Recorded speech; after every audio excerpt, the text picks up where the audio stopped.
garden that I grew up in. And you know, sometimes reading and hearing stories about retro suburbia kind of feels a bit weird as a movement, because as you can see behind me, this is the veggie patches that I grew up with all my life.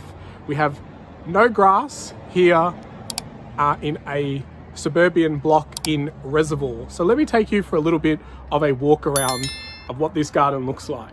So the first thing you'll notice is that there is absolutely no grass, none whatsoever. Every centimetre of land that you can possibly plant something on has been converted to these little veggie patches with corridors. And so every part of the year there is different things growing. I grew up with tomatoes always being on this side. This is before tomato season, which is not now to make sauce. But as you can see, there is just things growing everywhere. And unfortunately, when my grandparents do a lot of gardening, they come from the school of neat and tidy. So I just had a bit of a chat to my grandfather now, and seeing all these so-called weeds, or as I like to call them, repair plants, actually really makes them angry. And see, I see this as the way that the soil is repairing itself. If you understand how soil and plants and capturing the sunlight works, each one of these green little leaves is a solar panel that's actually catching the energy from the sun and putting it into the ground as a form of sugars and carbohydrates. And so these plants, even though some of them might look like weeds, are actually repairing the soil and building up the carbon matter, organic matter in the soil. So very, very good. But they're just so used to neat and trim. So these will be garlics or onions. I think they're garlic, actually. Could be onion. Hard to tell from my eye right here, but you can see everything's in straight lines, neat and trim. So these are some peppers, but let's go to the back of the shed. So this is the garage, which is actually a kitchen, but let's go towards the back. So now we're at the back of the shed. So there's a big water tank and lots of smaller water tanks collecting rainwater off the roof there. So it comes around here and gets stored into water barrels, and this is a big one. There is a pump underneath there that is used to water everything.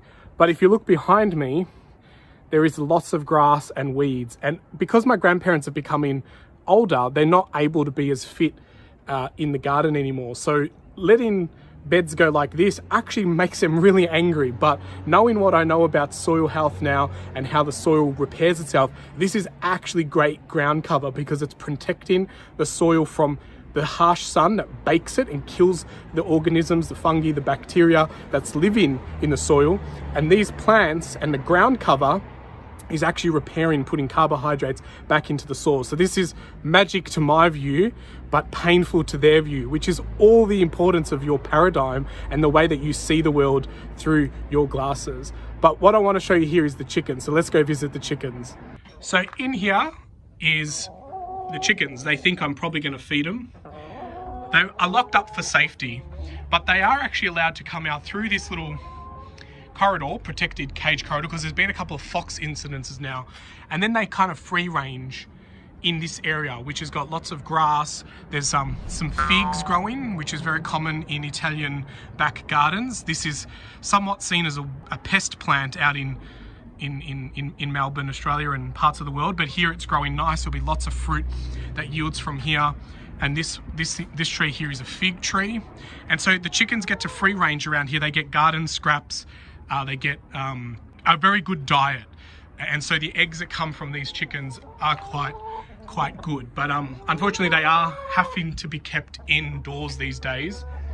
So this is a purpose-built chicken pen. And these are the bamboo shoots. So my grandfather grows these bamboo shoots. And the reason why he does these is he cuts them and then dries them out, and these become the stakes. So he uses these to hold up other plants, or mainly beans. You do like the tripod triangle setup with beans. So that's, you know, everything kind of is created from the garden. So you can see lots of different trees. These figs are now being left for the birds, even though there's an owl there to scare the birds away. But yeah, definitely birds are enjoying these figs. Look at the rich color in that.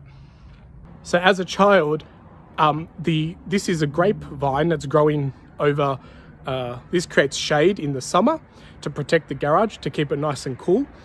And then all the leaves drop in winter to let as much light as possible in. And this will be filled with grapes that all hang from here, and that's what gets captured and turned into wine. So there's so many different trees here. There's plums.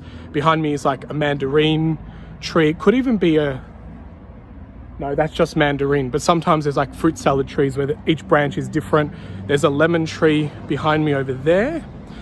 And this is in Suburbia.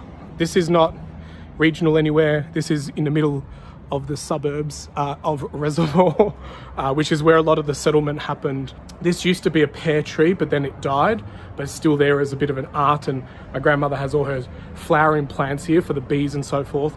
And this behind me is an apple tree, which had really good apple this year and a really good yield. So that's been really good. But I want to go to the front yard to show you that even in the front yard, there is some unique bits of like I said, every part. It's actually the only part with a bit of grass, but also has some olive trees. So I'll show you that as well. So here we are at the front of the yard. So this is the only part that has a little bit of grass. But as you can see, there's some really big olive trees. And if you've been following my Instagram account, you'll see that a couple of weeks ago, we posted some photos of olives being cured. But there was a third tree there as well, but unfortunately a car came through the fence and knocked it out. So they were devastated because this is years and years of olives establishing in the front yard. And when I was younger, the edges where there is a little bit of soil was also used to have artichokes, to have tomatoes, whatever. So as they become a bit older, they're no longer able to nurture all that. So now just the olive trees stay there. Look at the size of that. Amazing. Now I just quickly popped into the garage where you can see there's shelves and shelves of homemade tomato sauce. There'd be like jars of pickled items, lots of jars and bottles ready for recycling. But every Italian household has a garage that's converted into a kitchen. So this is where a lot of the cooking gets done. And as you can see, there's lots of peppers, apples, persimmons, peppers, and here's some more. This is the olive making happening under here. So that's, you know, with the salt curing them. So yeah, that's just a little bit of my upbringing, a little bit of a tour of my childhood retro suburbia. So I hope you enjoyed this video, just seeing a little bit of a glimpse into like my childhood. Unfortunately, you know, we didn't play any soccer, we didn't get to play any tennis. And if we did, and the ball went in the garden, that's it. It was an instant out, and you'd normally have your grandfather chasing you with a broom because you damaged a leaf or wrecked a tomato or causing havoc. So this was the childhood that I grew up in. Lots of produce growing everywhere. In fact, that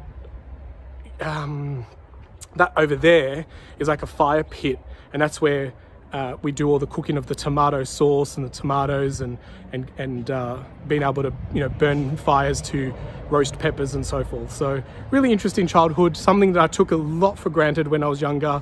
I never realized that what I had in my own backyard is what a lot of people, you know, aspire to achieve in their own little suburban, retro suburbia journey. So, you know, I was gifted, I guess, with the upbringing of knowing, oh, there's my grandfather walking in the background. At 91, still, you know, somewhat nurturing the garden, but with help with his sons and nieces and nephews and so forth. Never realized the advantage I would have by learning how to make salami, how to make tomato sauce, seeing, you know, the wine brewing process, and being able to really create, you know, that as a knowledge foundation, which a lot of people now pay for to attend workshops and classes. Anyway, I got to go. He's talking to me, not realizing I'm making a video. Take care, everyone. Enjoy your retro suburbia journey. And until next time, get outside, get your hands dirty and dig deeper into these beautiful soils. Take care. Regen Rain.